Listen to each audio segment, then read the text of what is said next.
What's up everyone? Welcome back to another video. Today we're going to be taking a look at the Canon R50. So this camera is I think about $700 to buy new, but you can find them refurbished frequently or used on eBay or Canon's official site for around $500 to $600.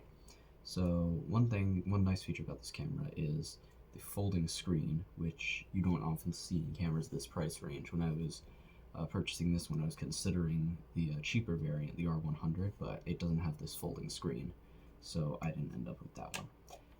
So now let's turn this on and take the cap off. So you can see that the screen is on there. The kit lens that it comes with is an 18 to 45 millimeter, which I believe is 0.66 to 1.15x zoom. So this is not a zoom lens. This is definitely more of a wide angle lens, but it works great. It takes very good pictures.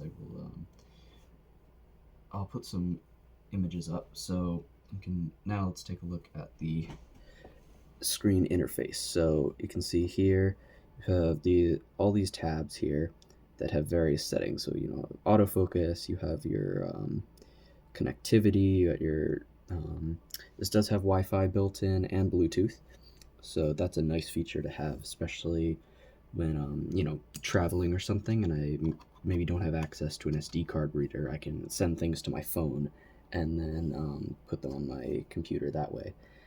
This does use regular size SD cards, so no issues with compatibility there. I have 128 gig here, and then it uses the Canon LP7, I believe.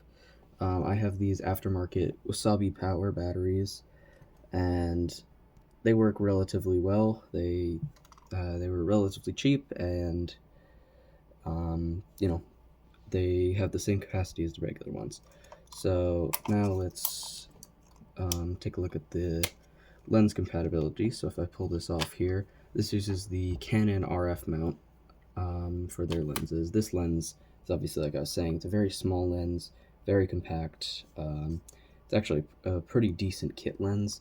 You can see it has the pins there for camera connectivity, so it'll show you, in the actual camera interface, it will show you your millimeter focal length. It'll show you, focal distance. It'll show you shutter speed, do all that. So you can see that adjusting as I'm swiveling it here, and you can also see that the is it not? Sorry, I left the lens cap on. The autofocus is also relatively decent. If you half press the shutter button, it gives you a autofocus preview, so you can see all those different squares. I believe there's around 650 autofocus zones, so again, for this price range, pretty decent autofocus. You're not going to be losing anything there versus any kind of cheaper model. So alright, so now we have the camera down on my desk here. This uses the Canon's new interface. I forget what they call it, instead of the old 4-pin, so you do need an adapter if you want to use your older accessories, but this does have full baked-in compatibility with all the new ones, so you're not going to be losing any features there or anything like that, again, like you would with the R100. So, but yeah, it's a very, very compact camera. It's very, very light. I'd say it weighs, yeah, I'd forget the actual weight, but I can link to the Canon site in the description. The screen is a I think it's just a 3-inch LCD with, I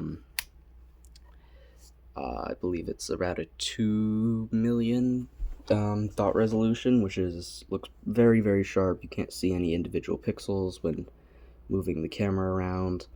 The photos look sharp on it. They look almost as good as as they do on a regular computer. Obviously, it isn't worse. It is worse, but it's very, very solid. So, would I recommend this camera? I would say yes, especially if you're looking for a good budget option. If you're looking to move to a mirrorless camera from a DSLR, this would be a great choice. It has very high resolution photos, 24 megapixel photos. It takes 4K 30 video uncropped, and take 1080p 60 and I believe 1080p 120 as well, so you can even get some slow motion shots.